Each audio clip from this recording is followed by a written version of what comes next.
কাহিনী শুরু হয় মনুমেন্ট ভ্যালির সেই রোমাঞ্চকর দৃশ্য দিয়ে, যা দেখলে যে কারো বুকের ভেতর কেঁপে ওঠে। এখানকার সমতল আর খাড়া পাহাড়গুলো যতটা সুন্দর দেখতে, আসলে ততটাই বিপজ্জনক আর প্রতারণামূলক। এখানে আমরা দেখি যে 5 জন মানুষ এই খাড়া পাহাড়গুলোতে চড়ার চেষ্টা করছে। এই 5 জন পর্বতারোহীর মধ্যে 3 জন একই পরিবারের সদস্য।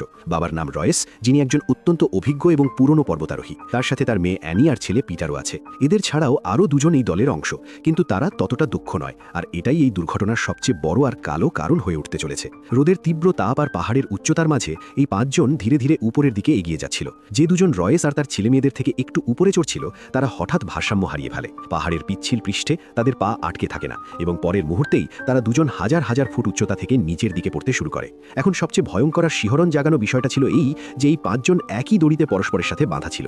উপরের সেই 2 জন পড়তেই তাদের ওজনের ধাক্কায় একে একে বাকি সবাইও পাহাড়ের পৃষ্ঠ থেকে আলাদা হয়ে যায়। এখন দৃশ্যটা এমন ছিল যে 5 জনই শূন্যে মাত্র একটা দড়ির সহায়ে ঝুলছিল, যেটা পাহাড়ের উপরের অংশে একটা ছোট্ট হুকের সাহায্যে আটকে ছিল। কিন্তু সেই দড়ি আর সেই হুক এই 5 জনের ভারী ওজন সামলানোর জন্য তৈরি করা হয়নি। বাতাসের তীব্র ঝাপটা আর 5 জনের ওজন সেই দড়িকে ধীরে ধীরে দুর্বল করে দিচ্ছিল।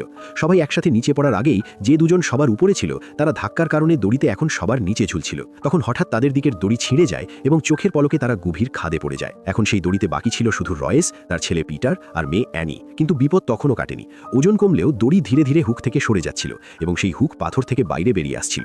রয়েস তৎক্ষণাৎ বুঝে যায় যে আর কয়েক সেকেন্ডের মধ্যে ওজন কমানো না গেলে দড়ি পুরোপুরি উপড়ে যাবে এবং তার 2 নিরীহ সন্তানও তার সাথে মারা পড়বে। রয়েস তার মেয়ে অ্যানিকে চিৎকার করে বলে যে সে যেন পাহাড়ের কোনো ফাটলে ক্ল্যাম্প লাগানোর চেষ্টা করে, যাতে দড়িকে আরেকটু সহায়তা মেলে এবং হুকের উপর চাপ কমে। অ্যানি তার পুরো শক্তি ঢেলে দেয়। তার শরীর কাঁপছিল, কিন্তু তার হাত সেই ফাটল পর্যন্ত পৌঁছায় না যেখানে ক্ল্যাম্প লাগিয়ে সবার যান বাঁচানো যেত।